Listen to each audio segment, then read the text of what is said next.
ဒီသိပ္ပံပညာရှင်ကြီးအိုင်းစတိုင်းကပြောပါတယ်ရှင့်လူတိုင်းဟာ genius ဖြစ်တယ် genius ဆိုတာပါရမီရှင်လူတိုင်းကလူညံ့တယောက်မှ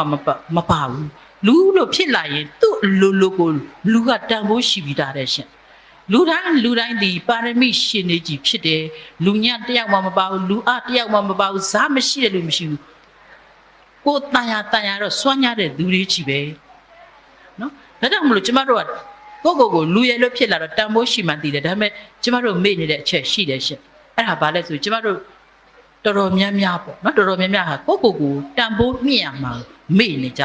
ကျမတို့ကမိဘမွေးဖွားလိုက်တယ်9နှစ်ပြည့်တော့ကြောင်းအပ်တယ်တက္ကသိုလ်ကြီးဘွဲရအောင်သင်ရမယ်ကျမတို့ကဒီသမယုံကြအလုပ်ကြီးကိုပဲလုပ်ပြီးကျမတို့ကိုဘွဲရရင်ပညာတတ်ပြီလို့ထင်တယ်တန်ဖိုးရှိပြီလို့ထင်တယ်မဟုတ်သေးဘူးကျမတို့ကိုတန်ဖိုးတွေမြင့်ရလိမ့်မယ်နော်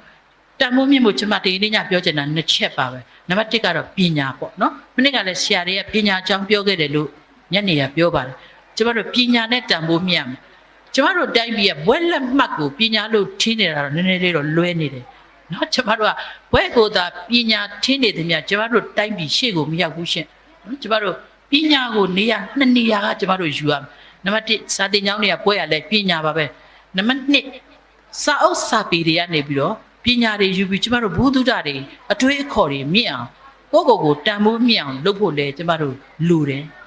ပညာနဲ့ပတ်သက်ပြီးပြောရင်ကဘာမှာပေါ့နော်ဒီစင်ကာပူနိုင်ငံကိုစံအဖြစ်လူတွေကပညာနဲ့တိုးတက်သွားတာစင်ကာပူနိုင်ငံလက်ညှိုးထိုးပြ2015ခုနှစ်နိုဝင်ဘာ10ရက်နေ့ကျမတို့နိုင်ငံမှာရွေးကောက်ပွဲကျင်းပပြီးတော့ NLD ပါတီဒီအနိုင်ရရှိသွားပြီးအစိုးရဖွဲ့ခဲ့အဲ့ဒီအစိုးရဖွဲ့တဲ့အခါမှာဒေါ်ဆန်းစုကြည်ကိုနိုင်ငံတော်၏အတိုင်ပင်ခံပုဂ္ဂိုလ်အဖြစ်တင်မြှောက်လိုက်တယ်ဒေါ်ဆန်းစုကြည်ကသူနိုင်ငံတော်၏အတိုင်ပင်ခံပုဂ္ဂိုလ်ယာဒူးနဲ့သူပထမဦးဆုံးသွားခဲ့တဲ့စင်ကာပူနိုင်ငံခရီးမှာစီးပွားရေးဖိုရမ်တစ်ခုမှာလူငယ်တယောက်ကမေးပါတယ်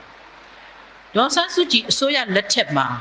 မြန်မာနိုင်ငံရဲ့စီးပွားရေးနဲ့ပတ်သက်ပြီးမေးတဲ့အခါမှာဒေါ်ဆန်းစုကြည်ဖြေသွားတဲ့စကားတစ်ခုပြည်သက်ကြီးမှတ်မိလိမ့်မယ်လို့ထင်ပါတယ်သူဖြေသွားခဲ့တာအင်မတန်ကြောက်စရာကောင်းတယ်နောက်လာမယ့်အနှစ်20ကြာရင်ကျမတို့မြန်မာနိုင်ငံတွေဟောဒီစင်ကာပူနိုင်ငံကြီးကိုကြောတက်ရမယ်လို့ဖြေလိုက်တဲ့အခါကျမတို့အားလုံးကဟာဆိုဖြစ်သွားကျမကိုယ်တိုင်လည်းဖြစ်သွားအံ့ဩသွားတယ်ပေါ့နော်စင်ကာပူနိုင်ငံကိုနောက်လာမယ့်အနှစ်20မိယုံဆိုတော်သေးတယ်ဒေါ်ဆန်းစုကြည်ကြော်သွားမယ်လို့ပြောလိုက်တဲ့ခါကျတော့ကျမတို့ကထင်ခဲ့တယ်ပေါ့နော်ဒီတစ်ခါတော့အမေစုများသွားပြီဒေါ်ဆန်းစုကြည်များသွားပြီဘယ်နဲ့ရှင်စင်ကာပူနိုင်ငံဆိုတာကျမတို့ကဘာကတောင်မှပညာနဲ့ဖွံ့ဖြိုးတိုးတက်သွားတဲ့နိုင်ငံဖြစ်စံပြုတ်နေတဲ့အချိန်ခါမှာကျမတို့က20နဲ့ကြောတက်နိုင်မှာမလားလို့ကျမဒီပင်လည်းကျမတော်အံ့ဩတင်သွားတယ်ဒါပေမဲ့တဖြည်းဖြည်းနဲ့ကျမကဒီစကားကိုလက်ခံလာခဲ့ကျမဒီနိုင်ငံရေးသမားမဟုတ်ပါဘူးဒေါ်ဆန်းစုကြည်ကိုအတလွတ်ထောက်ခံနေတဲ့သူတယောက်လည်းမဟုတ်ပါဘူးကျမကစာရေးဆရာမှာကျမကရသဝတ္ထုတွေကိုရေးတဲ့စာရေးဆရာတယောက်အဲ့တော့ကျမတို့နိုင်ငံစင်ကာပူနိုင်ငံကိုကြောတက်ခဲ့ပြီးတာကြာခဲ့ပြီပဲဒေါ်ဆန်းစုကြည်မပြောခင်ကတည်းကကျမတို့ကြောတက်ပြီးတာရှင့်ကျမတို့မေ့နေကြတာကျမစင်ကာပူနိုင်ငံကိုရောက်ပါတယ်စင်ကာပူနိုင်ငံကိုရောက်တယ်ပထမတစ်ခေါက်ကျမရောက်သွားတယ်အော်ဟုတ်သားပဲချန်ကီလေစိတ်ကြီးနဲ့အမလေးလေစိတ်ကြီးကမြို့ကြီးတစ်မြို့လိုပဲတခါတည်းတားနာလိုက်တာကျမတို့ရောက်သွားတယ်ဟိုး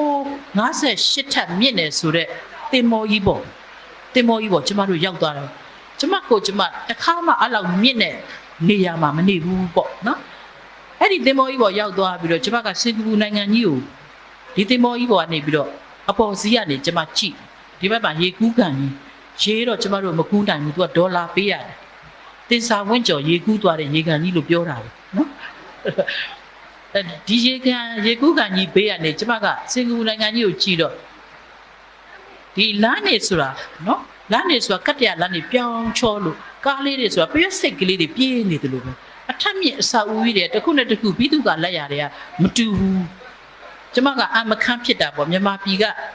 မန္တလေးကဥရိယကလာတဲ့တောသူတယောက်ကိုအဲ့လိုရပ်ပြီးတော့ကျမကအဲ့ဒီအစာဦးကြီးတွေအဲ့ဒီလမ်းတွေကြည့်နေရင်းနဲ့ကျမခေါင်းထဲမှာအတွေးတစ်ခုဝင်လာအဲ့ဒါဘာလဲဆိုရင်သူတို့စောက်ထားတဲ့ကွန်ဒိုတွေပေါ့အထက်မြင့်ကြီးတွေနော်အထ ထပ်ပေါင်းကို450မြင့်တဲ့ကွန်ဒိုကြီးတွေအဲ့ဒီကွန်ဒိုကြီးတွေထဲမှာအခန်းနေဆိုတာယာနဲ့ချီပြီးရှိအဲ့ဒီအခန်းယာနဲ့ချီနေတဲ့ကွန်ဒိုကြီးတွေထဲမှာလူတွေထောင်နဲ့ချီပြီးနေကြတယ်သူတို့ကမြေကြီးလေးကိုကြည့်လိုက်တော့ကျမတို့ဒီဓမ္မယုံတစ်ခုစာလောက်ပဲရှိလိမ့်အဲ့ဒီတော့မြေကြီးသေးသေးလေးပေါ်မှာအထက်မြင့်အထက်460ဆောက်ပြီးတော့လူတွေတောင်းချီပြီးတော့ထောင်ချီပြီးတော့ပြုတ်သိမ့်နေတဲ့နိုင်ငံပဲကျမတို့နိုင်ငံအဲ့ဒီလိုမနေရဘူးကျမတို့နိုင်ငံဒီအင်မတန်မြေပေါ့နော်ဒီကျမတို့ရဲ့ပထဝီမြေကြီးကကျမတို့ရဲ့နယ်နိမိတ်ကြီးကစင်ကာပူထက်အပြတ်အတက်ကိုတာပါတယ်ဘယ်လောက်ထိအောင်တာလဲကျမတို့မြန်မာနိုင်ငံဒီစင်ကာပူထက်23ဆပိုပြီးကျယ်တယ်ကျမတို့ကြောတက်ပြီးသားစင်ကာပူဒီ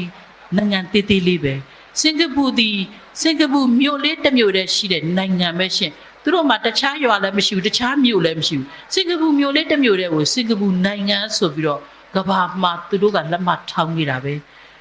ကျမတို့ကသူတို့တဲ့23ကကျေဝန်းသောနယ်နိမိတ်ကြီးကိုပိုင်ဆိုင်တဲ့ကျမတို့ဒီမြန်မာနိုင်ငံသူနိုင်ငံသားတွေဖြစ်ပါတယ်ကျမတို့ကြော်တက်ပြီးနောက်တစ်ခုပေါ့စောစောကျမတို့ဟိုအပြည့်မဲ့မှာရေးထားတဲ့အခရာစလုံးတွေစာပေဟောပြောပွဲနော်အိုင်မဂျေးရွာဗုဒ္ဓပူဇနီယပူဇော်ပွဲအဲ့ဒီအခရာတွေအဲ့ဒီကာကြီးတွေခါကွေးတွေအဲ့ဒီခငယ်တွေကကြီးတွေကကဘာပေါ်မှာဘယ်သူမှမပိုင်ဘူးကျမတို့ပဲပိုင်တယ်နိုင်ငံပေါင်း200လောက်ရှိတယ်ကဘာပေါ်မှာလူမျိုးပေါင်းထောင်နဲ့ချီပြီးရှိတယ်ဒါပေမဲ့ကိုယ်ပိုင်အခရာနဲ့ရေးနိုင်တဲ့လူမျိုးကလက်ချိုးပြီးရည်လို့ရပါတယ်အဲ့ဒီထဲမှာကျမတို့ပါတယ်ကျမတို့ဒီကိုယ်ပိုင်နိုင်ငံနဲ့ကိုယ်ပိုင်ယဉ်ကျေးမှုနဲ့ကိုယ်ပိုင်အခရာရှိတဲ့လူမျိုးဖြစ်တဲ့အတွက်ကျမတို့ဒီလူမျိုးကြီးဖြစ်ပါတယ်ကျမတို့လူမျိုးကြီးစင်ကာပူကိုယ်ပိုင်အခရာမရှိဘူးအင်္ဂလိပ်စလုံးတွေကိုခေါ်ယူပြီးမွေးစားရတာသူတို့အခရာကြည့်လိုက်သူတို့အင်္ဂလိပ်လိုပေါင်းတာကျမတို့လိုကာကြီးတွေခါခွေးတွေမရှိဘူးရှင့်အဲ့ဒီလိုကျမတို့ကြောတက်တာတွေပြောရမယ်ဆိုရင်အများကြီးပါနော်ထားတော့အဲ့ဒီမှာကျမကမတ်တက်ရက်ပြီးစဉ်းစားတယ်ကြည်စမ်းမအောင်သူတို့နေတဲ့မြေကြီးတေးသေးလေးပေါ်မှာလူတွေထောင်နဲ့ချီပြီးနေတယ်ကျမတို့ဒီအိုင်မဆိုညနေကကျမ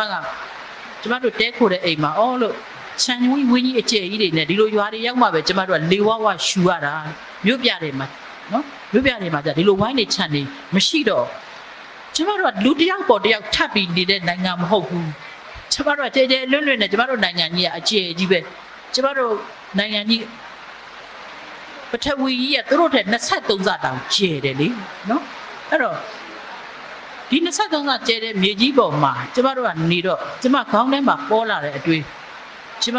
စင်ကာပူနိုင်ငံမိတ်ဆွေကိုမေးကြည့်ပါလားမင်းတို့စင်ကာပူနိုင်ငံမှာမြေဈေးဘယ်လောက်ရှိလဲကျမမေးကြည့်တော့ तू ကကျမကိုအော်တဲ့မျက်နှာနဲ့ကြည့်ဘာဖြစ်လို့လဲဟာမင်းတို့စင်ကာပူနိုင်ငံမြေခွက်ဝယ်မလို့လားမင်းမပတ်စံနေဒေါ်လာတွေတန်းနဲ့ချီပြီးပါပါစေတို့စင်ကာပူနိုင်ငံမှာရောင်းစရာမြေကြီးမရှိဘူးမင်းချမ်းသာလှရလားကျမလည်းခက်တီတီပေါ့နော်အမေနည်းနည်းလေးချမ်းသာတဲ့အထင်ခံရတယ်မနေဘူးဒေါ်လာတွေချမ်းသာတယ်လို့ကိုအထင်ခံရတယ်တားမသေးဘူးပေါ့အဲ့တော့ကျမသူ့ကိုပြောလိုက်ပါတယ်ငါကမင်းတို့နိုင်ငံကမြေကြီးကိုဝယ်မလို့မဟုတ်ပါဘူးမင်းတို့နိုင်ငံမှာမြေဈေးဘယ်လောက်ရှိသလဲဆိုတာကိုသိချင်ရင်တက်တက်ပါအဲ့ဒါဆိုရင်တော့ရတယ်ကွာမြေကြီးတော့ရောင်းစရာမရှိဘူးဒါပေမဲ့ငါတို့နိုင်ငံမြေကြီးဘယ်ဈေးရှိတယ်ဆိုတာစံရှိတယ်ဆို तू ကသူ့ဒီအိတ်ထောင်နဲ့ရပါတော့ဘောင်းမေးထောင်နဲ့တယ်လီဖုန်းလေးကိုထုတ်ပြီးတော့တစ်ချက်နှစ်ချက်ပဲနှိပ်လိုက်တာစင်ကာပူနိုင်ငံမြေဈေးကဝေါဆိုကြအဲ့ဒါကြောင့်ကျမသူ့ကိုတစ်ခါပြန်ပြီးအထင်ကြီးတဲ့ပုံနဲ့ကြည့်ရပြန်တယ်ဘာဖြစ်လို့လဲကောင်းလိုက်တဲ့အင်တာနက်နော်အင်တာနက်ကိုနှစ်ချက်ထိလိုက်တာနဲ့စင်ကာပူနိုင်ငံဒီဝေါဆိုမြေဈေးတွေကျလာသူတို့နိုင်ငံမြေဈေးဘယ်လောက်ရှိလဲဆိုရင်ကျမတို့နိုင်ငံရဲ့ postcard site ပြောရရင်ကျမတို့လူလက်ဝါနဲ့ဒီလိုလူလက်ဝါတအုပ်စာကိုကျမတို့ဗမာငွေ350တန်နေအဲ့ဒီသတင်းကြားလိုက်တာနဲ့တပြိုင်နက်တည်းကျမဟာမာနာကြီးသွားပါတယ်ကျမသွေးကြီးသွားခဲ့ကျမစင်ကာပူနိုင်ငံတွေလက်မထောင်ပြီးပြန်လာခဲ့ရေတလဝါကို350တန်နေဆိုတော့ကျမသွေးကြီးလာခဲ့ခြေထောက်နဲ့မြေကြီးတောင်မကြည့်ဘူးချန်တီလေးစိတ်ကနေရန်ကုန်မင်္ဂလာတော်လေးစိတ်ထိဘယ်ထိမလဲကျမလေမြန်နဲ့ပြန်လာတာကိုနော်လေမြန်နဲ့ပြန်လာကျမမြေကြီးနဲ့မတိခဲ့အိမ်ရောက်ချင်းကျမဘာလုပ်လဲဆိုအထုပ်တွေကိုပြစ်ချပြီးတော့အိမ်ဝိုင်းနဲ့ကျမအိမ်ဝိုင်းနဲ့မြေကြီးကိုလက်ဝါးနဲ့အုပ်ပြီးတိုင်း တိုင်းပြီးတော့ကျမ350နဲ့မြောက်ကြည့်တယ်ကျမတော်တော်ချမ်းသာတာအဲ့တော့ဟာဒီတဲ့ကျမအိုင်မကပေးတတ်ကြီးကျမထက်အစာပေါင်းများစွာချမ်းသာတယ်ကျမပြောချင်တာနော်ကျမတို့လူမျိုးတွေကိုကျမကစိတ်ဓာတ်ကိုကျမကမြင့်စေချင်တာကျမတို့ဒီလူစင်းရဲမဟုတ်ဘူးကျမတို့ဒီအောက်တန်းနောက်တန်းကျတဲ့လူမျိုးမဟုတ်ဘူးကဘာပေါ်မှာကျမတို့ဒီမျက်နှာငယ်ရမယ်လူမျိုးမဟုတ်ဘူးဆိုတာကိုကျမအဓိကပြောချင်တာဖြစ်ပါတယ်နော်ဒါကြောင့်ပညာနဲ့ဖွံ့ဖြိုးတိုးတက်သွားတယ်သူတို့ကကျမတို့ကပညာနဲ့လိုက်ဖို့ပဲလိုပါတယ်ဒီကနေ့ကျမပြောချင်တာကနှစ်ချက်နော်နံပါတ်1ကျမတို့ပညာနဲ့တန်ဖိုးမြင့်ညံ့မယ်နံပါတ်2ကျမတို့စိတ်ဓာတ်နဲ့တန်ဖိုးမြင့်မယ်ကျမအဓိကပြောချင်တာစိတ်ဓာတ်ပဲအဲ့ဒါဘာဖြစ်လို့လဲဆိုတော့ကျမတို့ဟောပြောပွဲတွေရောက်တဲ့ခါမှာနော်စာပေဟောပြောပွဲတွေရောက်တဲ့ခါမှာကျမတို့အများဆုံးကြားရတဲ့စကားရှင်အဲ့ဒီစကားတော့မနာပါနဲ့ကျမလည်းဗမာတယောက်ပါပဲအဲ့ဒါဘာလဲဆိုရင်လူငယ်တွေကျမတို့နားလေးရောက်လာပြီးဆွေးနွေးတာအများဆုံးဆွေးနွေးတာဘာလဲဆိုရင်ဆရာတို့ဆရာမတို့ကျွန်တော်တို့နိုင်ငံကလူမျိုးတွေစိတ်ဓာတ်တွေမဟုတ်တော့ဘူးစိတ်ဓာတ်တွေအောက်တန်းကျကုန်ပြီစိတ်ဓာတ်တွေတော်တော်နှိမ့်နာပဲဆိုတော့စိတ်ဓာတ်နဲ့ဒီလိုတွေဆွေးနွေးပါများလာတော့ကျမကပြန်ပြီးစဉ်းစားပါတယ်တို့လူမျိုးတွေတကယ်ပဲစိတ်ဓာတ်တွေအောက်တန်းကျကုန်ပြီလားလို့ကျမပြန်ပြီးစဉ်းစားပါတယ်တကယ်ဆိုရင်ကျမတို့လူမျိုးကဗုဒ္ဓဘာသာကိုအခြေခံတဲ့လူမျိုးဖြစ်တဲ့အတွက်အင်မတန်စိတ်ဓာတ်မြင့်တဲ့လူပါကျမတို့နိုင်ငံကိုအုပ်ချုပ်သွားတာအင်္ဂလိပ်ကနှစ်ပေါင်း100အင်္ဂလိပ်လူမျိုးကကျမတို့ကိုသူတို့ကျွန်းပြုတ်သွားတာကျမတို့ကိုသူတို့ကဘယ်လိုမှတ်ချက်ပေးလဲဆိုတော့ဗမာတွေဒီ software society အပြော့တဲ့လူမျိုးတွေလို့ကျမတို့ကိုပြောတာအပြော့တဲ့လူမျိုးဆိုတာပြောညံ့တာကိုပြောတာမဟုတ်ဘူးရှင်နူးညံ့တိမ်မွေ့တဲ့လူမျိုးလို့ပြောတာကျမတို့အင်္ဂလိပ်ကတောင်နူးညံ့တိမ်မွေ့တဲ့လူမျိုးလို့ပြောသွားတာကျမတို့ကလူချမ်းမဟုတ်ဘူးစိတ်ဓာတ်အောက်တန်းကျတဲ့လူမျိုးမဟုတ်ဘူးဒါပေမဲ့ကျမတို့ဒီလိုလူငယ်တွေကဘာဖြစ်လို့ကိုယ့်လူမျိုးကိုဒီလိုတွေမြင်လာကြပြီလဲဆိုတာတော့ကျမတို့အားလုံးဝိုင်းပြီးစဉ်းစားရမယ့်အရာပဲဖြစ်ပါတယ်နော်စိတ်ဓာတ်အရာနဲ့ပတ်သက်ပြီးကျမရဲ့အတွေးခေါ်တွေကျမရဲ့ဒသနာတွေကိုပြောမဲ့စားကျမစံထားတဲ့ပုံကိုတယောက်အကြောင်းကိုကျမဒီကနေ့အိုင်းမပေးတတ်ကြီးကိုပြောချင်တာကျမစံထားတဲ့စိတ်ဓာတ်နဲ့ပတ်သက်ပြီးကျမစံထားတဲ့ပုံကိုတွေကဘာမှာရောမြန်မာပြည်မှာရောလက်ချိုးရီလို့ရပါနော်အဲ့ဒီထဲမှာပေးတတ်ကြီးလည်းရင်းနှီးပြီးသားဖြစ်တဲ့ပုံကိုတယောက်အကြောင်းကိုကျမပြောချင်တာအဲ့ဒီပုံကကျမတို့နိုင်ငံရဲ့အမျိုးသားကောင်းဆောင်ကြီးဗိုလ်ချုပ်အောင်ဆန်းလောက်လဲလူသည်မများမထင်ရှားပါဘူးရှင့်အဲ့လိုပါပဲနိုင်ငံတော်၏အတိုင်ပင်ခံပုဂ္ဂိုလ်ဒေါအောင်ဆန်းစုကြည်လောက်လဲကဘာမကြော်ပါဘူးဒါပေမဲ့အဲ့ဒီပုဂ္ဂိုလ်နှစ်ဦးကိုနောက်ွယ်ကနေထိမ့်သိမ်းဆောင်းလျှောက်တက်မှတ်ပြုစုပြောထောင်ပေးခဲ့ပါတော့မဟာတိရိသူရမဒေါခင်ကြီးရဲ့စိတ်ဓာတ်ဟာကျမစံထားတဲ့စိတ်ဓာတ်ဖြစ်ပါတယ်ဒီကနေ့ကျမကဒေါခင်ကြီးရဲ့စိတ်ဓာတ်အကြောင်းကိုပြောချင်ပါတယ်ဒီနေရာမှာကျမနိုင်ငံရေးအရာမပါပါဘူးလူပုဂ္ဂိုလ်တယောက်ရဲ့သူ့ရဲ့အကျင့်သီလနဲ့စိတ်ဓာတ်ကိုကျမကမိမောင်းထိုးပြလိုချင်တာဖြစ်ပါနော်အားလုံးသိကြတဲ့အတိုင်းပါပဲဒေါခင်ကြီးဆိုတာဟိုအေဟာဝတီတိုင်းကမြောင်းမြသူနော်မြောင်းမြသူဒေါခင်ကြီးက ABM ကျောင်းကနေအထက်တန်းအောင်ပြီးသူနာပြုတင်နန်းတက်ပြီးသူနာပြုဆရာမကြီးဖြစ်ခဲ့တယ်ဒေါခင်ကြီးတို့ညီမ2ယောက်ရှိဒေါခင်ကြီးရဲ့အထက်ကဒေါခင်မကြီးဆိုတာသူကလည်းသူနာပြုဆရာမနောင်တော့ကျမတို့ကွန်မြူနစ်ပါတီကသခင်တန်းထွန်းရဲ့ဇနီးဖြစ်လာခဲ့ပါတယ်နော်သူတို့ညီမသူနာပြုဆရာမဖြစ်လာပြီးမြောင်းမြမှာဒေါခင်ကြီးတို့သူနာပြုဆရာမဖြစ်စဉ်ကကျမတို့နိုင်ငံစစ်ကြီးဖြစ်နေတဲ့အချိန်နော်တနည်းအားဖြင့်ပြောရရင်ဂျပန်ခေတ်ကြီးပေါ့နော်အင်္ဂလိပ်ကဘုံနေချဂျပန်ကတိုက်ထုတ်နေကျမတို့နိုင်ငံမှာစစ်ကြီးဖြစ်နေတဲ့အချိန်ခါမှာကျမတို့နိုင်ငံကြီးဟာနော်တကယ်စစ်တလင်းမြင်ကြီးဖြစ်ပြီးတော့ပညာရေးကျန်းမာရေးစသဖြင့်အကုန်လုံးအဆောက်အုံတွေပြိုကွဲသွားတယ်အင်္ဂလိပ်ကပြေးသွားတဲ့နောက်ကိုသူတို့ဝန်ထမ်းတွေအကုန်ပါသွားကျမတို့ဗမာပြည်ကဟာလာဟင်းလင်းကြီးနော်ချောင်းတွေလည်းမရှိဘူးဆေးရုံလည်းမရှိဘူးဘာမှမရှိဘူးအဲ့ဒီလိုအခြေအနေကြီးမှာဟိုးဂျပန်တွေကိုတိုက်ထုတ်တဲ့ရဲဘော်တွေကိုကုသစရာဆေးရုံတောင်မရှိတဲ့တကယ်ကိုရန်ကုန်မြို့ကြီးကလည်းတစားပြင်းကြီးလို့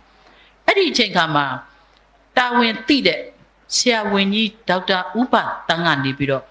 ဂျပန်ခေတ်ကြီးထဲမှာရန်ကုန်မြို့ကအဆောက်အုံကြီးတစ်ခုကိုဆေးရုံကြီးဖြစ်သတ်မှတ်လိုက်မြန်မာနိုင်ငံအတွင်းမှာရှိတဲ့စစ်ဘေးစစ်တမ်းခိုးလုံးနေတဲ့ကျန်းမာရေးဝန်ထမ်းတွေကို volunteer နော် volunteer ဖိတ်ခေါ်လိုက်တယ်လောက်အားလာပေးကြပါနော်တိုက်ပွဲမှာအင်္ဂလိပ်ကိုတိုက်ထုတ်တဲ့တော်လန်ရေးမှာဒဏ်ရာရလာတဲ့ရဲဘော်တွေကိုတောင်ကုသပေးစရာဆေးရုံမရှိတဲ့အတွက်ဆေးဝန်ထမ်းမရှိတဲ့အတွက်ရန်ကုန်မြို့မှာဆေးရုံကြီးတရုံကိုကျွန်တော်ဒေါက်တာဥပတန်းကဦးစီးပြီးတီထောင်လိုက်ပါပြီ။မာပြည်ထဲမှာရှိနေတဲ့ဆရာဝန်တွေမာပြည်ထဲမှာရှိနေတဲ့သူနာပြုတွေဆေးဝန်ထမ်းတွေရောက်ရအရက်ကစစ်ဘေးစစ်တမ်းခိုးလုံးနေတဲ့အရက်ကနေပြီးထွက်လာခဲ့ကြပါနဲ့တဆင့်စကားတဆင့်နားနဲ့လက်ဆင့်တန်းခဲ့အဲ့ဒီခေတ်ကအခုလို့ကျမတို့ Facebook ခေတ်လည်းမဟုတ်ဘူးတယ်လီဖုန်းခေတ်လည်းမဟုတ်ခေတ်ကြီးပြတ်နေတဲ့အချိန်ခါဆိုတော့ဒေါခင်ကြီးတို့မြောင်းမြမြို့လေးကိုဒီသတင်းရောက်လာတော့ညီမနှစ်ယောက်စလုံးကဟာဒါဆိုရင်တို့တိုင်းပြည်နဲ့လူမျိုးအတွက်ဟုတ်တယ်လိုအပ်နေတဲ့အချိန်လက်စာတပြားမှမရချင်လို့လေတို့လောအားသွားပေးရမယ်ဆိုညီမနှစ်ယောက်နော်သူတို့အပြိုလေးတွေရှိသေးတယ်ညီမနှစ်ယောက်ရန်ကုန်မြို့ကိုသွားတယ်ဆရာဝန်ကြီးဒေါက်တာဥပတန်းနဲ့ဆက်သွယ်ပြီးတော့သူနာပြုအလုပ်ကိုဝင်ပြီးတာဝန်ထမ်းဆောင်အဲ့ဒီမှာဆရာကြီးဒေါက်တာဥပတန်းအကြီးအချင်းကိုစစ်ကြည့်လိုက်တဲ့အခါညီမဖြစ်သူဒေါခင်ကြီးဟာအင်တန်တော်တဲ့ပုဂ္ဂိုလ်တစ်ယောက်ဆိုတာတွေ့ရတယ်ဒေါခင်ကြီးကအင်္ဂလိပ်စကားပြောအင်တန်ကျွမ်းကျင်တယ်ဆေးပညာမှာအင်္ဂလိပ်စာအုပ်တွေကိုသူဖတ်နိုင်တယ်ပြီးတော့ကျတော့သူနာပြုအတတ်ပညာမှာသူဟာအင်တန်အဆင့်မြင့်တယ်ဒါကြောင့်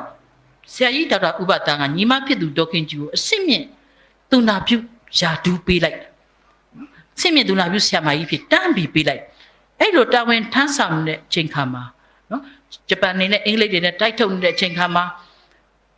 အင်္ဂလိပ်ထွက်သွားပြီးတော့ဂျပန်ဒီကျမတို့ဗမာတွေကိုနော်ဗမာတွေကိုလွတ်လပ်ရေးအတူရောင်ပေးပြီးဗမာတွေကိုတဖန်ပြန်ပြီးနှိပ်စက်နေတဲ့အချိန်ခါမှာအဲ့ဒီကာလတွင်မှာဘိုးကျော်အောင်ဆန်းဒီစစ်ဝင်ကြီးတစ်ပါးဖြစ်ပါတယ်တနည်းအားဖြင့်ကာကွယ်ရေးဝင်ကြီးဖြစ်ပါတယ်တနည်းအားဖြင့်ကာကွယ်ရေးဦးစီးချုပ်ဖြစ်ပါတယ်အဲ့ဒီစစ်ဝင်ကြီးဘိုးကျော်အောင်ဆန်းအပြင်းဖြားလို့ဆိုတဲ့သတင်းဟာဆရာဝန်ကြီးဒေါက်တာဥပတန်းစီကိုရောက်လာခဲ့ပါတယ်ဒေါက်တာဥပတန်းစီရောက်လာတော့ဒေါက်တာဥပတန်းကသူနာပြုဆရာမလေးမတ်တင်ထွေးကိုဘိုးကျော်အောင်ဆန်းစီလွှတ်လိုက်တယ်သွားအဖျားတိုင်းကြီးစံဘိုးချုပ်အခြေအနေကိုသွားပြီးကြည့်ခိုင်းလိုက်တဲ့အခါမှာမတ်တင်ထွေးရဲ့ဘိုးကျော်အောင်ဆန်းစီရောက်တဲ့အခါဘိုးကျော်အောင်ဆန်းနော်တတိရလိုက်နော်တတိမရတစ်ချက်ရတစ်ချက်နဲ့ဖြစ်အဖျားတိုင်းလိုက်တော့104 105မျက်လုံးတွေကိုဖွင့်ကြည့်တယ်နော်သူရရလည်းနည်းနေမတ်တင်ထွေးရဲ့ချက်ချင်းပြန်သွားတယ်ဆရာဝန်ကြီးဒေါက်တာဥပတန်းကိုအစီရင်ခံတယ်ဘိုးကျော်အောင်ဆန်းကိုဆေးရုံချက်ချင်းတင်မှဖြစ်လိမ့်မယ်ဆရာကြီးဆိုတော့ဆရာကြီးဒေါက်တာဥပတန်းအဲ့ဒီခေတ်ကကျမတို့ဒီလိုကားတွေဘာတွေကလည်းအလွယ်တကူမရှိဘူးသူကိုယ်တိုင်ပဲနော်စိုက်ကားကြီးနဲ့လိုက်သွားပြီးတော့ဘိုးကျော်အောင်ဆန်းကိုခါတယ်လူနာတင်ကားတွေဘာတွေစီစဉ်ပြီးတော့သတိမရတစ်ချက်ရတစ်ချက်ဖြစ်နေတယ်ဘိုးကျော်အောင်ဆန်းကိုအဲ့ဒီဆေးရုံကြီးကိုခေါ်လာခဲ့ဘိုးကျော်အောင်ဆန်းလို့စစ်ဝင်ကြီးဘိုးကျော်အောင်ဆန်းလို့အထင်ကရပုဂ္ဂိုလ်ကြီးကိုတာမန်သူနာပြုဆရာမနဲ့တော့မဖြစ်ဘူးအဆင့်မြင့်သူနာပြုဆရာမနဲ့မှဖြစ်မယ်ဆိုပြီးတော့ဒေါခင်ကြီးကိုတာဝန်ပေးလိုက်ပါတယ်အဲ့ဒီမှာဇလန်းကစတာပေါ့ရှင်နော်ကျမတို့မတုံမလို့နော်အင်မတန်အကျော်မာတဲ့ဘိုးကျော်အောင်ဆန်းနေ့စဉ်နဲ့အမျှသူနာပြုဆရာမလေးမခင်ကြီးတိုက်တဲ့ဆေမခင်ကြီးပြုစုတာကိုခံပြီးမခင်ကြီးပေါ်မှာသူကမေတ္တာတက်ဝင်လာဘိုးကျော်အောင်ဆန်းကိုကျမကအသေးမာတယ်လို့သုံးချင်ပါတယ်ဘာဖြစ်လို့လဲဆိုတော့သူရဲဘော်တယောက်လက်ထက်တိုင်းဘိုးချုပ်ကတိုင်းပြည်မှာတလောက်အရေးကြီးတဲ့အချိန်ခါမှာမင်းတို့ရဲ့ဒီလိုချစ်ရကိစ္စတို့ရှေ့တန်းတင်တာဘာညာနဲ့ရဲဘော်တယောက်မင်္ဂလာဆောင်တဲ့ရဲဘော်တယောက်လက်ထက်တိုင်းရဲဘော်တယောက်ရည်စားထားတဲ့ဘိုးချုပ်ဟာနှခမ်းကြီးဆူပြီးအမြဲတမ်းဆူတာနော်တိုက်ပြီးတော့ဒီလောက်ရေးကြည့်နေတဲ့ချိန်ခါမှာမင်းတို့မို့လို့ကွာဘာညာပေါ့သူ့အလှဲ့ရောက်တော့နော်သူနှလုံးသားနော်ခုံးလာတဲ့အလှဲ့ကိုရောက်တော့သူကမခင်ကြီးကိုသူစိတ်ဝင်စားလာမေတ္တာတက်ဝင်လာဒေါခင်ကြီးကလည်းသိတဲ့နော်ဟောဒီဘိုးချုပ်အောင်ဆန်းဆိုတဲ့လူကြီးကတော့ငါ့ကိုတနေ့နေ့ရီးစားစကားပြောတော့မယ်အဲ့ဒီခါကျငါဘယ်လိုဖြေရပါမလဲလို့ဒေါခင်ကြီးကလည်းဒီလိုရင်ခုန်နေတာနော်အဲ့ဒီလိုပေါ့နော်အဲ့ဒီအချိန်ခါမှာဘိုးချုပ်အောင်ဆန်းကတရက်တော့မခင်ကြီးသူ့ကိုဆေးလာတိုက်တော့ပြောပါတယ်ရီးစားစကားဘယ်လိုပြောလိုက်လဲဆိုတော့မခင်ကြီးခင်ဗျားကိုကျုပ်လက်ထပ်ချင်တယ်အဆင့်ကိုခုံပြီးတော့ပြောလိုက်တာနော်ခင်ဗျားကိုချစ်တယ်လို့ပြောရင်ဒေါခင်ကြီးကဘာပြန်ပြောရမလဲလို့စဉ်းစားထားတာခင်ဗျားကိုလက်ထပ်ချင်တယ်ဆိုတော့ဒေါခင်ကြီးဘာပြန်ပြောမှန်းကိုမသိဘူးပြောတယ်ဘိုးကျော်ဟုတ်တယ်ခင်ဗျားကိုကြုတ်ချီဆိုတာတခါလက်ထပ်ခွန်တောင်းတာတခါကျွန်တော်နှခါမလုံးနိုင်ဘူး ဘာဖြစ်လို့တိုင်းပြည်လွတ်လပ်ရေးအတွက်ကျုပ်အလုပ်လုပ်ဆရာတွေရှိသေးတယ်အတင်းမဲ့သူ့အကိုကြီးကိုပါဝင်းကိုပူဇာပြီးမခင်ကြီးကိုတောင်းရမ်းပြီးယူပါတယ်နော်ဒါအားလုံးသိတဲ့ဇာလမှာ1942ခုစက်တင်ဘာ6ရက်နေ့နော်ဗိုလ်ချုပ်နဲ့ဒေါခင်ကြီးနဲ့လက်ထပ်ဒေါခင်ကြီးကဗိုလ်ချုပ်အောင်ဆန်းနဲ့လက်ထပ်ဖို့အတွက်ဆရာကြီးဒေါက်တာဥပတန်းစီကိုအလုပ်ထွက်ခွင့်သွားပြီးတင်ပါတယ်ရုံးခန်းထဲကိုသွားပြီးတယ်တော့ဆရာကြီးဒေါက်တာဥပတန်းဒေါခင်ကြီးရဲ့အလုပ်ထွက်ခွင့်ရှောက်လွှာကိုကြည့်ပြီးပြောတယ်တိုင်းပြည်မှာလိုအပ်နေတဲ့အချိန်တကယ်ကိုစစ်ဖြစ်နေတဲ့အချိန်ခါမှာမခင်ကြီးလိုဆေးဝင်တန်းကောင်းတယောက်ကဟောဒီဆေးရုံမှာမရှိမဖြစ်အင်မတန်အရေးကြီးပါတယ်ဒါပေမဲ့ဗျာမခင်ကြီးသူနာပြုဆရာမဖြစ်ရှိနေလို့ရှိရင်ဆေးရုံမှာလာတဲ့လူနာကိုပဲကုနိုင်မှာပေါ့ဘိုးကျော်အောင်ဆန်းအနာကပါရမီဖြစ်ရင်ခမရတနိုင်ငံလုံးကိုဆေးကုရလိမ့်မယ်ဒီစကားကိုဆရာကြီးဒေါက်တာဥပတန်းကမခင်ကြီးကိုပြောလိုက်ပါရှင်နဲ့ရအခါလူထွက်ဆိုသူလူနော်မခင်ကြီးအလုတ်ထွက်မှာကိုဆရာကြီးဒေါက်တာဥပတန်းကလက်မှတ်ထိုးလိုက်ရတယ်ဒါပေမဲ့ရှင်ဒေါခင်ကြီးဒီစက်တင်ဘာ6ရက်နေ့မင်္ဂလာဆောင်မဲ့သူတို့သမီးဒီစက်တင်ဘာလ9ရက်နေ့မနေ့မိုးလင်းတဲ့အထိတညလုံးခွဲစိတ်ခါမှာဆရာကြီးဒေါက်တာဥပတန်းကိုကူညီနေခဲ့နော်ကြီးစံမှန်းလာတဲ့ရဲဘော်တွေကိုကြီးစံခွဲထုတ်တဲ့နေရာမှာဒေါခင်ကြီးဒီတညလုံးကူးနေခဲ့ပြီမနေ့6နာရီထိုးမှနော်သူ့လက်ကိုဆေးပြီးတော့ထွက်လာပြီးတော့နှစ်ချက်ထိုးမှမင်္ဂလာသူတို့သမီးဖြစ်ဘိုးကျော်အောင်ဆန်းနဲ့လက်ထပ်ခဲ့ပါအဲ့ဒီစိတ်တက်ကျွန်မသိလေးစားနော်သူပြီးနည်းနည်းလေးချော့လိုက်အောင်အဲ့တော့သူအလုတ်ထွက်ခွင့်ကိုဆရာကြီးဒေါက်တာဥပတန်းလည်းလက်မှတ်ထိုးပြီးပြီနော်လက်မှတ်ထိုးပြီးပြီသူအလုတ်ထွက်လာလိုက်ရတယ်မင်္ဂလာသူတို့သမီးပြင်မနှက်ပြန်မင်္ဂလာဆောင်မှာညအေးဝါအိပ်ပြီးတော့အမေရိ beauty parlor တွေပါတယ်နော်ဒီလိုမလုပ်ဖက်နဲ့တညလုံးကူညီပြီးတော့တကယ်မင်္ဂလာဆောင်မဲ့6ရက်နေ့မှာသူဒီအတီလင်းသူနာပြုဆရာမအလုတ်ကနေထွက်လိုက်ထားပါတော့ဗိုလ်ချုပ်နဲ့ဒေါခင်ကြီးနဲ့အိမ်အောင်ကြပြီးတော့သားသမီး3ယောက်အဖတ်တင်ခဲ့တယ်ပေါ့နော်သားသမီး3ယောက်အဖတ်တင်ခဲ့တယ်အလုံးသိပါသားသမီး3ယောက်မွေးဖွားပြီးတဲ့နောက်မှာဘိုးချုပ်အောင်ဆန်းကသူဟာအဲ့ဒီဂျပန်ခေတ်ကစစ်ဝင်ကြီးဆိုတော့အင်မတန်တာဝန်ကြီးပါတယ်နော်အင်မတန်တာဝန်ကြီးတယ်ဒီဘက်ကဂျပန်ကိုလည်းအချိုတက်ပြီးဆက်ဆံရတယ်လို့ဂျပန်ကိုတိုက်ထုတ်ရမယ်ဆိုတဲ့စိတ်ဓာတ်နဲ့ဒီဘက်မှာကျမတို့ဂျပန်တော်လှန်ရေးအတွက်လည်းသူလုပ်နေရတဲ့ကာလအင်မတန်အလုံများနေတဲ့ကာလမနေ့6နာရီထိုးရင်သူ့ကိုလာကြိုတယ်နော်သူ့ကိုလာကြိုတဲ့ကားနဲ့သူကအိတ်ကလေးဆွဲပြီးပါသွားည9နာရီ10နာရီသူအိမ်ကိုပြန်ရောက်တယ်မနေ့6နာရီသူအလုပ်ကိုသွားတော့ကလေးတွေကအိယာကမနိုးသေးဘူးည9နာရီ10နာရီသူပြန်ရောက်အိတ်နှစ်မီသားသမီးတွေနဲ့ဘိုးကျော်အောင်ဆန်းသည်မတွေ့ခဲ့ရပါဘူးဒါပေမဲ့ဖခင်ဖခင်တယောက်ရဲ့မေတ္တာတရားတော့သူ့ရင်ထဲမှာပေါ်ပေါက်ပါတယ်ငါဒီလိုဆိုရင်ငါသားသမီးတွေနဲ့အနေစိမ့်တော့မယ်ကလေးတွေနဲ့တွေ့ဖို့အချိန်ရှာအောင်မှာပဲဆိုဘိုးကျော်အောင်ဆန်းကိုအချိန်ကိုရှာလိုက်တဲ့ခါမှာသူဟာနေ့လည်စာထမင်းပြန်စားခြင်းသည်ကလေး3ယောက်နဲ့သူနဲ့တွေ့နိုင်တဲ့အချိန်ဖြစ်တယ်ဒါကြောင့်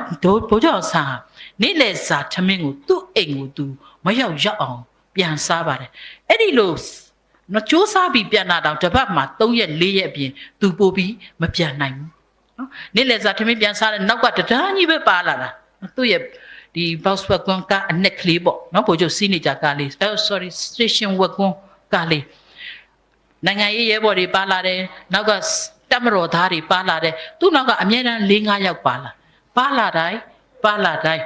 ကျမတို့ဘိုးကျော်ဆန်းကအမှမသိတတ်ကျမကစားတဲ့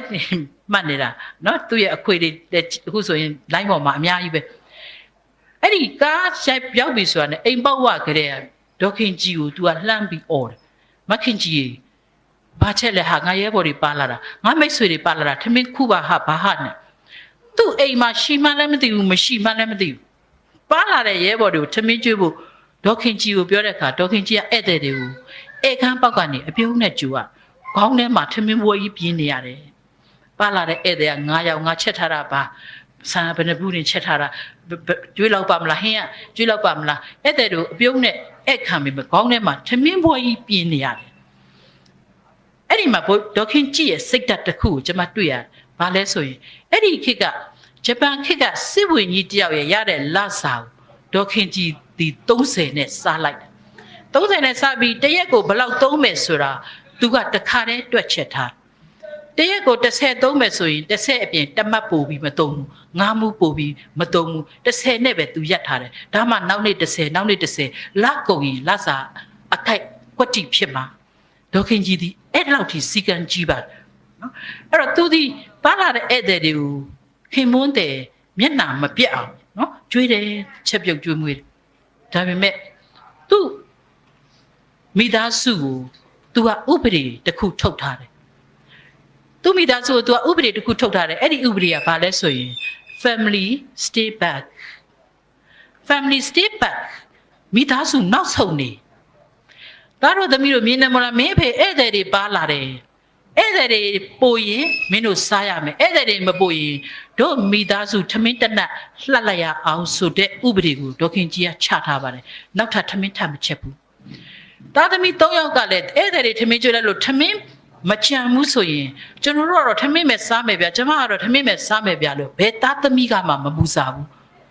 မိခင်ပေးတဲ့ဘစ်ကစ်လေးနဲ့ရေးနဲ့မျောချတယ်ထမင်းတနတ်လှက်ခဲ့တယ်ဆိုတာဒီမိသားစုကအစ်စ်ပဲ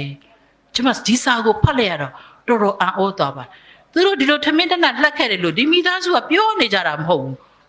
တိတဲ့သူကဒီစာကိုရေးခဲ့တယ်ဒီဆောင်းပါးကိုရေးခဲ့တယ်ကျမကအဲ့ဒီဆောင်းပါးလေးကိုဖတ်ပြီးလေးစားသွားတယ်နော်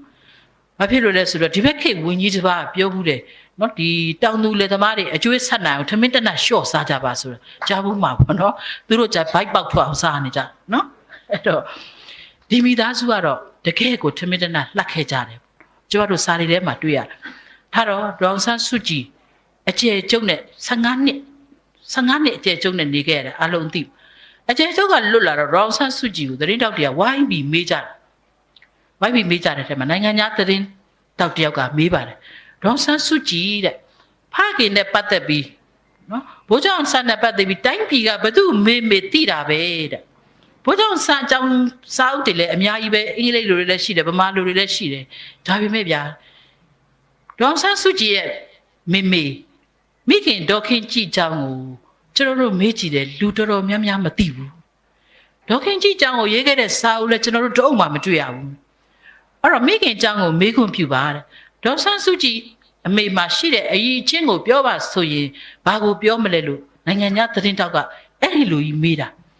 တဲ့အခါမှာဒေါန်ဆန်းစုကြည်လည်းမဆိုင်မတွချက်ချင်းဖြေလိုက်ပါတယ်တာဝန်ယူမှုကျမမေမေရဲ့အရေးချင်းကိုပြောရမယ်ဆိုရင်မေမေဟာနံပါတ်1တာဝန်ယူမှုရှိတဲ့ပုဂ္ဂိုလ်တစ်ယောက်ဖြစ်ပါတယ်ဒီနေရာမှာကျမဒီလူငယ်လေးတွေပေါ့နော်လူငယ်လေးတွေကိုကျမပြောချင်တာဆရာဦးအောင်တင်းကဒီတာဝန်နဲ့ပတ်သက်ပြီးတော့လူငယ်တွေကိုပြောသွားတဲ့စကား3ခုရှိပါတယ်အဲ့ဒါဘာလဲဆိုရင်လူငယ်တွေတာဝန်သိမှုဟာမင်းတို့ရဲ့ကိုယ်ကျင်တရားနဲ့ဆိုင်တယ်ဒါတို့သမီးတို့မှတ်ထားပါနော်ဆရာကြီးဦးအောင်တင်းရဲ့စကားလူငယ်တွေတာဝန်သိမှုဟာမင်းတို့ရဲ့ကိုယ်ကျင်တရားနဲ့ဆိုင်တယ်ကိုယ်ကျင်တရားကောင်းတဲ့လူငယ်မှတာဝန်သိတာကိုယ်ကျင်တရားမကောင်းတဲ့လူငယ်တာဝန်မသိဘူးတဲ့နံပါတ်1တာဝန်ထမ်းဆောင်မှုနော်တာဝန်ယူမှုတတ္တိရှိတဲ့လူငယ်မှတာဝန်ယူတာတတ္တိမရှိတဲ့လူငယ်တာဝန်မယူဘူးတဲ့နော်တတ္တိမရှိတဲ့လူငယ်ဟာတာဝန်မယူဘူးတတ္တိရှိတဲ့လူငယ်မှတာဝန်ကိုယူတယ်နံပါတ်3တာဝန်ထမ်းဆောင်မှုအရေးအချင်းရှိတဲ့လူငယ်မှတာဝန်ထမ်းဆောင်နိုင်တယ်အရေးချင်းမရှိတဲ့လူငယ်တာဝန်မထမ်းဆောင်နိုင်ဘူးကွာဆရာကြီးဦးအောင်တင်စကားတိတ်ကောင်းပါနော်အဲ့တော့ဒေါခင်ကြီးဒီတာဝန်ယူမှုနံပါတ်1ကျမမေမေတာဝန်ယူမှုအပြည့်အဝရှိတဲ့မျိုးသမီးပါနံပါတ်2အင်မတန်စီကံကြီးတယ်စီကံနဲ့ပတ်သက်ပြီးကျမမေမေဟာအလွန်အကျွံလို့တောင်ပြောလို့ရပါတယ်လို့ဒီလိုဖြေသွားပါတယ်နော်ဒီစကားကိုကျမကြားတဲ့အခါမှာဒီဒေါန်ဆန်းစုကြည်ကိုလေ့လာကြည့်တဲ့အခါမှာနော်ကျမတို့သူ့အမေဘယ်တော့စီကံကြီးခဲ့တယ်လဲဆိုတာသိသိတာထိုင်ပြီဆိုရင်ဒေါန်ဆန်းစုကြည်ခါကိုဖြောက်နေအောင်ထိုင်ကျမတို့ဆိုထိုင်ပြီဆိုဘယ်ပေါ်လက်တင်ရမလဲဘယ်မီရမလဲပေါ့နော်ဘယ်တော့မှသူဟာပြီးနေတယ်မရှိဘူးမတ်ပဲနော်မိခင်ရဲ့စီကံနေပေါ့နော်မိခင်ရဲ့စီကံနေနောက်နံပါတ်3ချက်ကျမမေမေ1တာဝန်ယူမှုရှိတယ်တဲ့2စီကံကြီးတယ်3တတ္တိသိကောင်းတာကျမမေမေဘာကိုမှမကြောက်တတ်ဘူးရှင့်လူတွေကဖိဖိကိုမှတတ္တိရှိတယ်လို့ထင်တာကျမအမေသိတတ္တိရှိတာကျမတို့မောင်နှမ3ယောက်ရဲ့ရင်းထဲကိုမကြောက်တရားတွေသွင်းပေးသွားတာမေမေပေါ့ တတိတွေပေးသွားတာမိမိပေါ့ဒီစကားကိုကျွန်မလက်ခံပါတယ်ဘာဖြစ်လို့လဲဆိုတော့ဒေါ်ဆန်းစုကြည်နှစ်သမီးမှာဖခင်ကြဆုံးသွားတယ်မိခင်လက်အောက်မှာမိခင်ရဲ့ထိမ့်သိမ့်မှုအောက်မှာမိခင်ရဲ့သွန်သင်မှုအောက်မှာဒေါ်ဆန်းစုကြည်ဖြစ်လာခဲ့ခြင်းဖြစ်ပါတယ်နော်ဒါကြောင့်မလို့ဘိုးကျော်ဆန်း1949ဇူလိုင်19အလုံးတိနော်ကျမတို့ဒီကြဆုံးသွားတဲ့အခါမှာဒီဘက်ကဘိုးကျော်ဆန်းရဲ့မိသားစုနဲ့လောက်ကျန်တက်ဖြတ်ခဲ့တဲ့ဂလုံဦးစောရဲ့မိသားစုဒီမိသားစုနှစ်စုရဲ့ဆက်ဆံရေးဘယ်လိုရှိလေမလဲလို့ကျမတို့တိုင်းပြည်ကစိတ်ဝင်စားမှုမရှိခဲ့ဘူးကျမလည်းတစ်ခါမှကောင်းတဲ့ကိုမရောက်မိနော်တစ်ခါမှကောင်းတဲ့မရောက်မိတရင်ထောင်မှလေငိမ့်နိုင်ကဂလုံဦးစောရဲ့မိဒေါ်မမွန်ရင်ကိုအင်တာဗျူးသွားလုပ်ပြီးတော့7 days journal မှာဖော်ပြလိုက်တော့မှဟာဟုတ်ပြီသားပဲနော်ကြာဆုံးသွားတဲ့အာဇာနည်ခေါင်းဆောင်ကြီးဗိုလ်ချုပ်အောင်ဆန်းနဲ့လောက်ကျန်တပ်ဖြတ်ခဲ့တဲ့ဂလုံဦးစောရဲ့မိသားစုကျန်ရခဲ့တဲ့မိသားစုနှစ်စုဘယ်လိုရှိလိမ့်မလဲသူတို့စိတ်ဓာတ်တွေသူတို့တူပေါ်တူဘယ်လိုတွေမြင်ကြလေတယ်လဲဘယ်လိုဆက်ဆံကြသေးတယ်လဲဒီငိမ့်နိုင်ရေးလိုက်မှာကျမကဖတ်မိတာနော်ဂလုံဦးစောရဲ့ဇနီးကဒေါ်တန်းခင်ဂလုံဦးစောနဲ့ဒေါ်တန်းခင်မှာသမီးလေးတယောက်တည်းပဲမွေးတာဘေဘီစောနော်ဒေါ်ဘေဘီစောအဲ့ဒီဒေါ်ဘေဘီစောကမွေးတဲ့ဒေါ်မွန်မွန်ရင်ကိုတွားပြီးအင်တာဗျူးပြီးတော့ရေးထားတာအဲ့ဒီမှာဒေါ်ခင်ကြည့်ရဲ့စိတ်ဓာတ်ကိုနော်ဒီဒေါ်တန်းခင်ကပြောတယ်ကျမအဖွာဒေါ်တန်းခင်ကပြောသွားဘူးတယ်မေမေကြီးဒေါ်ခင်ကြည်ရဲ့စိတ်ဓာတ်နဲ့ပတ်သက်ပြီးပေါ့တဲ့မခင်ကြည်ဟာအင်မတန်စိတ်သဘောထားပြည့်ဝတဲ့မိန်းမအေးဘိုးကျော်ဆန်းနဲ့အာဇာနည်လေးရုပ်ကြံတက်ဖြတ်ပြီးတော့ဘလုံဦးစောကိုကြိုးပေးကွက်မြက်ပြီးတော့လူတွေကမခင်ကြည်ကိုသွားပြီးမြောက်ပေးကြတာမခင်ကြည်ခမဂလုံဦးစောကပတ်စံနေအင်မတန်ချမ်းသာတာနော်တက္ကသိုလ်ရိပ်သာလာမှာခြံနေနဲ့ရတနာတွေဆိုတာပြည်တောင်းနဲ့တောင်ချင်းချင်းပြီးတော့လောင်းထည့်ရတယ်အင်မတန်ချမ်းသာတာခမနင့်နာကြေရလို့မှုနဲ့တရားဆွဲရင်မခင်ကြည်ပတ်စံနေအများကြီးရမှာတယောက်ကလာမြောက်လိုက်တယောက်ကလာပြောလိုက်နဲ့ဒါပေမဲ့ဒေါခင်ကြီးကပြန်ပြောတယ်မခင်ကြီးကဘာပြန်ပြောတယ်လဲဆိုရင်မတန်းခင်နဲ့ကျမနဲ့မုတ်ဆိုးမှချင်းဘဝတူတွေပါရှင်မုတ်ဆိုးမှချင်းအတူတူတောင်ကျမကဂုံရှိပြီးကြံရိတ်ခဲ့တဲ့မုတ်ဆိုးမှပါသူကဂုံမဲ့ပြီးကြံရိတ်ခဲ့တဲ့မုတ်ဆိုးမှနာမည်ပြက်နဲ့ကြံရိတ်ခဲ့တဲ့မုတ်ဆိုးမှမတန်းခင်ရှိကကျမတပြားတစ်ချက်မှမရချင်ပါဘူးရှင်လို့အဲ့ဒီလိုညင်းခဲ့တယ်ဒီစကားကိုဒေါ်တန်းခင်ကပြန်ကြားတယ်မြင့်မြတ်လိုက်တဲ့မိန်းမအေးဂလုံဦးစောဇနီးကအဲ့ဒီလိုမှတ်ချက်ပြုဂလုံဦးစောကသူ့ကိုကြိုးမိတ်ပေးပြီးတဲ့နောက်မှာသူ့ရဲ့ကိုယ်ပိုင်လက်ဝက်လက်စားတွေကိုရောင်းချပြီးတော့သူဇနီးကိုမှားတယ်ရောင်းချပြီးလို့ရှိရင်အာဇာနည်ခေါင်းဆောင်များမိသားစုတွေကိုအညီအမျှဝေပေးလိုက်ပါဆိုတော့ဒေါ်ကန်တန်းခင်ဒီနော်ဂလုံဦးစောရဲ့လက်ဝက်လက်စားတွေကိုရောင်းပြီးတော့မခင်ကြီးကိုတွားပြီးပေးတဲ့အခါမှာညင်းခဲ့တယ်မတန်းခင်ကျမတပြားတစ်ချက်မှမယူလို့ဘူးလို့ကျမပြောပြီးရှင်းပစ္စည်းတွေပြန်ယူသွားပါအဲ့ဒီစိတ်ဓာတ်မျိုးကျမအင်မတန်စံထားပါတယ်နော်ထားတော့ဒီမိသားစုဟာအဲ့ဒီ1948ခုနှစ်မှာတစ်ကြိမ်ပတ်သက်ပြီးတော့သူတို့မိသားစုနှစ်စုဟာဝေးသွားခဲ့ကြ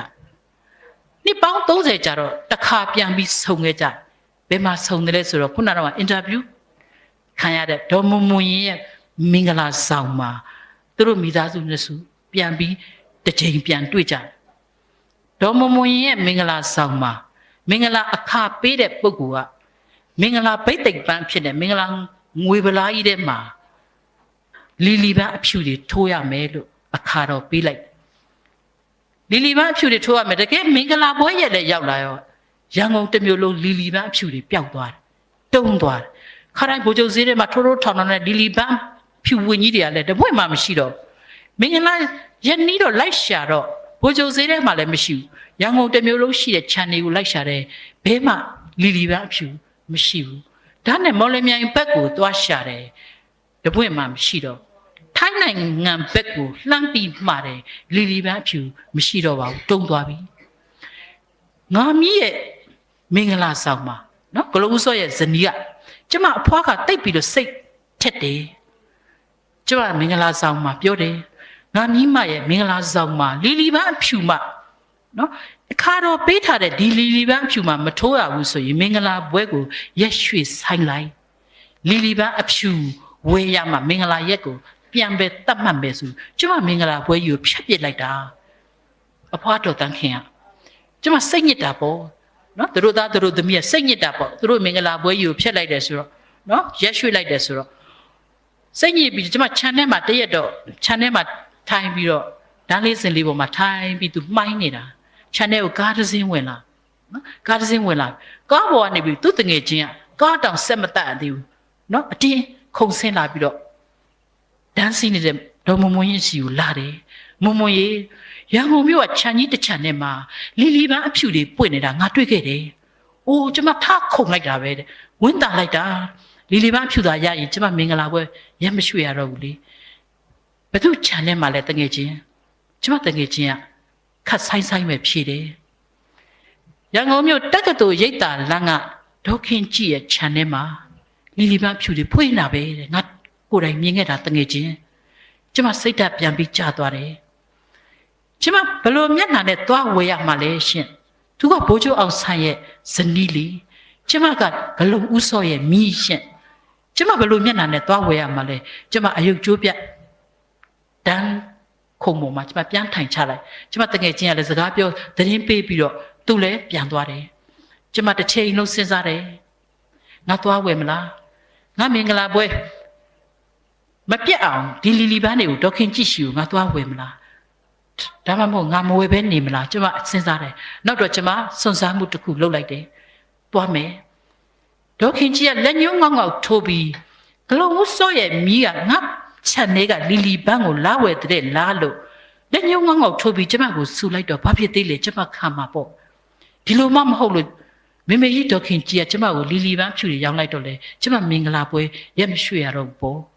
ဘယ်သူမှမပြောပဲကျမတယောက်တည်းကားမောင်းပြီးတက်ကတူရိတ်တာလမ်းကိုထွက်သွားတယ်ခြံဆောင်ကြီးကားရလိုက်တော့ခြံဆောင်ကြီးကလာတယ်ကျမကပြောပြလိုက်တယ်လီလီပန်းလိုချင်လို့ပါရှိသလားရှိတယ်ခြံဆောင်ကြီးကခြံထဲကိုပြန်ဝင်သွားပြီးတော့ဒေါခင်ကြည့်ရှိရတော့တောင်းတဲ့အတန်ကိုကြားတယ်ကျမလှမ်းပြီးတော့တကားဘောက်ကနေချောင်းကြည့်လိုက်တော့ဒေါခင်ကြီးဟာအဲ့ဒီတက်ကတူရိတ်တာလမ်းကအင်ကြီးပေါ်ကဝရန်ဒါမှာဗရိစိတ်ရင်းနဲ့လမ်းလျှောက်နေတယ်ခြံဆောင်ကြီးကတောင်းတယ်လီလီပန်းလာဝယ်လို့ဆိုတော့အဲ့ဒီဝရဏဘောကပဲဒေါခင်ကြီးကနေတော်တွဲကြီးကိုပြစ်ချပေးလိုက်တော်တွဲကြီးကိုခြံဆောင်ကြီးကဖမ်းယူလိုက်တယ်ဒေါခင်ကြီးကမေးတယ်ဘသူမင်္ဂလာဆောင်တဲ့လေခြံဆောင်ကြီးမော့ကြည့်ပြီးမရက်တည်းနဲ့ဖြေရဂလုံဦးစောနဲ့ဒေါ်တန်းခင်တို့ရဲ့တမိမင်္ဂလာဆောင်မှာမမကြီးဒေါခင်ကြီးကတစ်ချက်တွေ့သွားတယ်နော်အံ့ဩသွားတာပေါ့တွေ့သွားတယ်သူ့အတွေးတွေကအတိတ်ကိုပြန်ရောက်သွားအဲ့ဒီအချိန်ခါမှာဒေါခင်ကြီးဒီသားနဲ့သမီးဒီနိုင်ငံရချားမှာရှိနေတဲ့အချိန်ခါမှာသူဒီတကိုယ်ဒီထီးကြံဘဝနဲ့အဲ့ဒီရန်ကုန်မြို့ကတက္ကသိုလ်ရိပ်သာလမ်းအိမ်ကြီးထဲမှာသူ့ဘဝကိုသူဖြတ်သန်းနေရတဲ့အချိန်ခါဖြစ်ပါတယ်အဲ့ဒီလိုကျမတို့နိုင်ငံရဲ့အမျိုးသားခေါင်းဆောင်ကြီးဒေါခင်ကြီးဒီသူ့ဘဝကိုတကိုယ်ဒီဘယ်လိုဖြတ်သန်းနေတယ်လဲလို့ကျမတို့နိုင်ငံစိတ်ဝင်စားမှုမရှိခဲ့ကြပါဘူးသိလည်းမသိခဲ့ကြပါဘူးဒေါခင်ကြီးကသူ့ဘဝအတွက်သူ့ရဲ့မိဖို့ကြောင့်အတွက်သူ့ရဲ့စာဝတ်နေရေးအတွက်အဲ့ဒီခြံထဲမှာပန်းဆိုင်ပြီးစားခဲ့ရတယ်။ပန်းဆိုင်ပြီးရောက်လာတဲ့ငွေလေးနဲ့ဆံဝဲစီဝဲနဲ့သူ့ဘဝကိုတကိုယ်ဒီဖြတ်တန်းခဲ့ရတဲ့အမျိုးသမီးကြီးဖြစ်ပါတယ်။ဒေါခင်ကြီးစိုက်တဲ့ပန်းက2မျိုးပဲရှိပါတယ်။တစ်မျိုးကနှီးစီပန်းဖြစ်ပြီးတစ်မျိုးဒီမင်္ဂလာဘိတ်သိက်ပန်းဖြစ်ပါတယ်။အဲ့ဒီခြံစိုက်ပြီးရောက်ရတဲ့ငွေလေးနဲ့ဆံဝဲတဲ့စီဝဲတဲ့တိုင်းပြည်ကိုတပြားတစ်ချက်မှမပူစာခဲ့ပါဘူး။အလုံးသိပါပဲကျမတို့ဒေါခင်ကြီးကဘာတောင်းလို့ဆိုတာကျမတို့ဦးနေဝင်းအစိုးရလက်ထက်တရှောက်လုံးကျမတို့ဒေါခင်ကြီးဆိုတဲ့အတန်ကျမတို့မကြားခဲ့ရပါဘူးအဲ့ဒီလိုပူဇော်ဖို့မပြောတော့ဒေါခင်ကြီးဒီသူရတဲ့ရထိုက်တဲ့ငွေကြေးကိုတော့ညင်းပယ်ခဲ့တဲ့သူဖြစ်ပါတယ်နော်သူဘိုးကြောင့်စာကြဆုံးပြီးတဲ့နောက်ဒေါခင်ကြီးတာသမီတာယောက်3ယောက်ရဲ့လက်ကိုဆွဲပြီးတော့သူနာပြုအလုပ်ကိုပြန်လျှောက်တယ်ဒေါခင်ကြီးသူနာပြုအလုပ်ကိုလာလျှောက်လို့တဲ့တို့ဝင်းကြီးကျောက်ဦးနုကတရင်ကြတော့ဟာအမျိုးသားကောင်းဆောင်ကြီးရဲ့တယောက်ရဲ့ဇနီးဟာသူနာပြုအလုပ်နဲ့တော့မသိတော့ပါဘူးသူတည်းမြင့်တဲ့အစင်တန်းကိုပေးမှဖြစ်မယ်ဆိုပြီးတော့အိန္ဒိယနိုင်ငံဆိုင်ရာတာမတ်ကြီးဖြစ်သူ့ကိုတာဝန်ပေးလိုက်ပါတယ်ကျမတို့နိုင်ငံရဲ့ပထမဆုံးအမျိုးသမီးတာမတ်ပေါ့နော်နောက်တော့နီပေါနိုင်ငံနဲ့တွဲပြီးဒီတာဝန်ကိုယူပါတယ်အသက်60ပြည့်မှာသူဟာပင်စင်ယူပြီးတော့မြန်မာနိုင်ငံကိုပြန်လာခဲ့ပါတယ်အဲ့ဒီတာမတ်ကြီးပင်စင်လစာကိုဒေါခင်ကြီးညင်းခဲ့ပါတယ် နောက်သူ့ရဲ့သူနာပြုပင်စင်လာစာသူညင်းခဲ့တယ်အမျိုးသမီးအဖွဲ့ချုပ်ရဲ့ပင်စင်လာစာသူအားလုံးကိုညင်းခဲ့တယ်ဘာဖြစ်လို့လဲတိုင်းပြည်စီးရဲနေတဲ့အချိန်ခါမှာကျမအလုံးမလုပ်ဖ ೇನೆ တိုင်းပြည်ငွေကိုတပြားတစ်ချက်မသုံးချင်ပါဘူးရှင်တိုင်းပြည်စီးရဲနေလို့တိုင်းပြည်ငွေကိုတပြားတစ်ချက်မှမသုံးချင်ဘူးဆိုတဲ့ဝင်းကြီးကြော်တွေထဲမှာတော့ဒေါခင်ကြီးတယောက်ပဲရှိရှင်ကျမကဘုသူတ္တနေတာလည်းဖြစ်နိုင်မှာသူညင်းခဲ့တယ်ဒေါခင်ကြီးခံစားခဲ့တာတစ်မျိုးပဲရှိပါအဲ့ဒါဘာလဲဆိုရင်ဒီမြို့သားကောင်းဆောင်ကြီးဘိုးကျော်ဆန်းတဲ့ကွာအာဇာနည်ကြီးများကိုတိုင်းပြည်ကဂယုဏခြေဆိုပြီးတယောက်1000စီပေးခဲ့တယ်အဲ့ဒီငွေ1000ကိုတော့ဒေါခင်ကြီးကလက်ခံခဲ့ခင်မွန်းတဲ့ရဲ့စက်ရိတ်ကိုသူတစ်တလုံးခိုဝင်သွားတယ်ခင်မွန်းတဲ့အသက်နဲ့လဲပြီးရတဲ့ဂယုဏခြေလေးကိုတော့သူသုံးသွားပါတယ်ဒေါခင်ကြီးဒီအဲ့ဒီ1000ပဲတိုင်းပြည်ကယူသွားတယ်နော်ငွေကြီးအဲ့ဒီအချိန်ခါမှာသူ့ရဲ့ခင်မွန်းကိုရဲ့ဆက်ဆက်တက်သွားတယ်မိသားစုကမင်္ဂလာဘိတ်သိက်ပန်းဖြစ်နေသူစိုက်ထားတဲ့လီလီပန်းအဖြူတွေကိုလာဝယ်တယ်ဆိုတော့သူတစ်ချက်တွေ့သွားတယ်။အော်သူတို့မို့လို့လာဝယ်ရက်ပလီကျမမရောက်နိုင်ဘူးခြံဆောင်ကြီးလို့သူဒီလိုပြောမယ်လို့ထင်ပါသလား။ဒေါခင်ကြီးနှုတ်ကထွက်လာတဲ့စကားကအော်မတန်းခင်တောင်မြည်တွေပါတွေမင်္ဂလာဆောင်းနေမှာကိုအခုပုံတိုင်းဆိုရင်သူကတောင်းကျမထက်ကံကောင်းနေသေးတော့တယ်နော်။ခြံဆောင်ကြီးအဲ့ဒီလီလီပန်းတွေကိုသူတို့အလိုရှိသလောက်ဖြတ်သွားပါစီပတ်စံမယူလိုက်နဲ့နော်ကျမကလက်ဖွဲ့လိုက်တယ်လို့ပြောလိုက်ပါရှင်အဲ့ဒီလိုစိတ်ဓာတ်မျိုးလေးကျမတို့အင်မတန်မြင့်တဲ့စိတ်ဓာတ်ကျမတိတ်ကိုလေးစားပါတယ်ဒီမျိုးသမီးကြီးကိုအဲ့ဒီလိုပါပဲဒေါ်မမွန်ရင်ကိုအင်တာဗျူးဆက်ပြီးလုပ်ပါတယ်ညင်းညင်းနိုင်ကဒေါ်ဆတ်စုကြည်ကိုမတွေ့ချင်ဘူးလားဘယ်နဲ့ပြောပါလိုက်ရှင်ကျမတိတ်တွေ့ချင်ပါတယ်ကျမတို့နိုင်ငံရဲ့ခေါင်းဆောင်တယောက်အနေနဲ့ကျမကတွေ့ကျင်တယ်ဒါပေမဲ့သူကဘိုးကျော်ဆန်းသမီးလေးကျမကဂလုံးဥစောမြည်ကျမတို့ဟာမွေးကြတဲ့ကလူမှန်းတိကြတဲ့ကကျမတို့ဟာတိုင်းပြည်ရဲ့မျက်လုံးပေါင်းမြောက်များစွာအောက်မှာနေခဲ့ရတဲ့ဂလုံးဥစောရဲ့မျိုးဆက်ဖြစ်ပါတယ်စာတင်ကျောင်းတွေမှာဆိုလို့ရှိရင်ကျမတို့ကျောင်းတစ်ကျောင်းကတစ်ကျောင်းကိုပြောင်းပြီးပြေးရတယ်ပြောင်းပြေးတိုင်းလေဒီမျက်လုံးတွေကမလွတ်ပါဘူးအခန်းပေါက်ကိုလာပြီးအဲ့ဒါပေါ်ကွဂလုံးဥစောမြည်ဆိုတာအဲ့ဒါပေါ်ကွနဲ့ကျမတို့ကိုအတန်းပေါက်တွေကနေလာပြီးလက်ညှိုးထိုးကြည့်တဲ့မျက်လုံးတွေလေအာဇာနည်နဲ့နီးလာပြီဆိုကျမတို့မောင်နှမတွေအိမ်ထဲကအိမ်ပြေမထွက်ဘူးကျောင်းကိုခွင့်တင်ရတယ်ကျမတို့မျက်လုံးတန်တွေမခံနိုင်ဘူးတယောက်နဲ့တယောက်ကျောင်းသားချင်းကလေးချင်းရန်ဖြစ်ကြပြီဆိုလို့ရှိရင်ကျမတို့အမြဲတမ်းအရှုံးပေးရတယ်ဘာဖြစ်လို့လဲကျမတို့အရှုံးပေးမှတစ်ဖက်ကကျေနပ်တယ်ရှင်ဒီမိသားစုသူတို့အပြစ်တော့သူတို့တည်ထားပဲဆိုတဲ့အဲ့ဒီလိုတစ်ဖက်ကထင်းသွားအောင်ကိုကျမတို့ဒီနေခဲ့ရပါတယ်ဒါကြောင့်ကျမတို့ဒေါအောင်ဆန်းစုကြည်ကိုတိမ်ငယ်သောစိတ်တက်နော်တိမ်ငယ်သောစိတ်နဲ့ကျမတို့သွားမတွေ့ခွင့်ဘူးဒေါအောင်ဆန်းစုကြည်မျက်နှာမကြည့်ခွင့်ဘူးအဲ့ဒီအင်တာဗျူးကိုဒေါအောင်ဆန်းစုကြည်ဖတ်ရတဲ့အခါမှာဒေါအောင်ဆန်းစုကြည်ချက်ချင်းပဲကလေးတွေကိုပြောလိုက်ပါရှင်